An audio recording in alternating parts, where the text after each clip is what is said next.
On Nigeria's presidential election, I'm joined now by Yinka Adegoke. He joins us from New York State. Yinka, thank you so much. You're the Africa editor for Quartz, which is a global business news publication.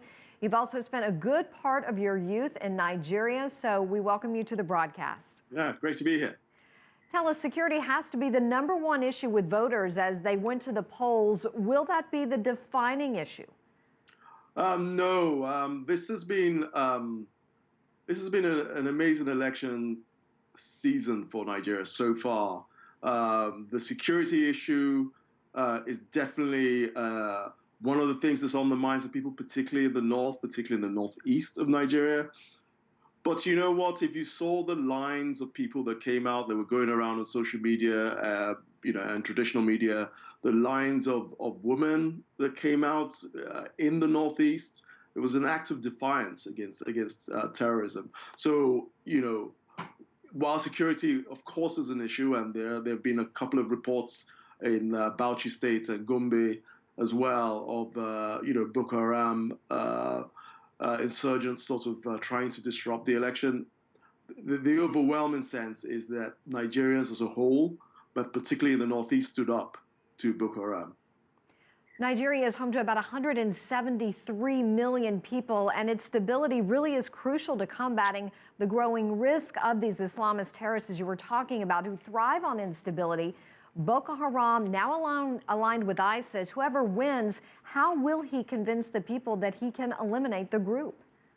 Well, you put it in exactly the right way. I think we have a piece going up later this week which talks about Nigeria winning the battle against Boko Haram, but the real issue is winning the war, and the war is the war against the root causes of the rise of something like Boko Haram, which is tied to, of course, it's tied to religion, but it really is effective because of poverty, the bad schools, unemployment.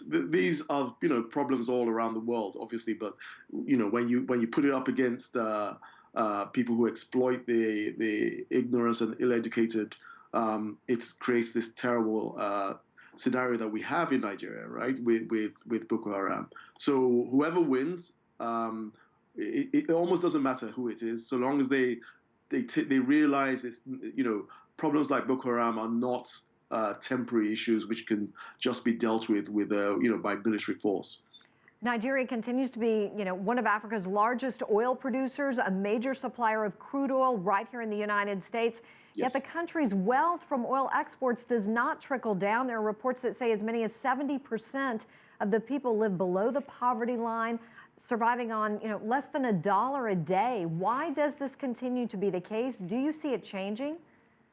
I do see it changing. I think what has happened, particularly with, remember, we've got to remember this. We're here today talking about the elections. Democracy is still very young in Nigeria. This is only the 16th year since the end of military rule, and Nigeria is 55 years old in October as an independent nation. This election in particular, there was a real engagement by the youth, real engagement by young people, by the middle classes. It was the first time that, I was talking to people all week and this weekend, and they said, people, all over Facebook, people I went to school with, college, people who you would never think would be involved in politics, were engaged, were involved in counting the votes.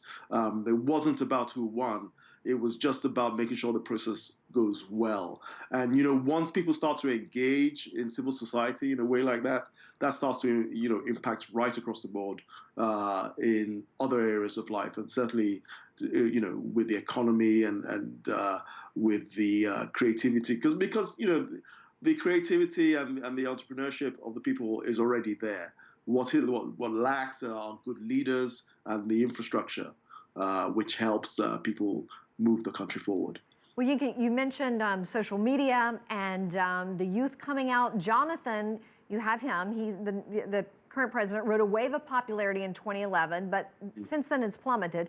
Buhari is not new either. A retired general ran unsuccessfully 3 times, ruled Nigeria in the 80s following a military coup, and was known for human rights violations. I mean, What's going to be the deciding factor between these two? Neither one really represents change. Yeah, I mean, it's funny. I had a piece in Quartz on Saturday, which talked about the two, difficult choices that Nigerians have to make, between a rock and a hard place almost.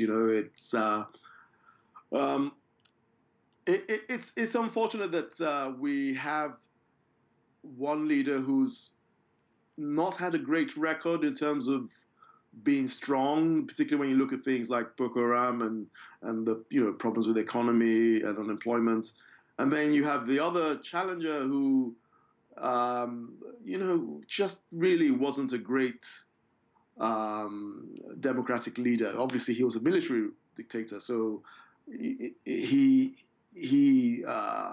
there were human rights abuses, like you mentioned. There were people being whipped in the street by soldiers. It wasn't a great time. And one of the interesting things this weekend was the last campaign video that Buhari did was almost a plea to Nigerians to forgive his transgressions back then, and it shows you that if there is going to be a change, he needs to bring Nigerians along with him, right? If you're going to bring in someone who has the record he has.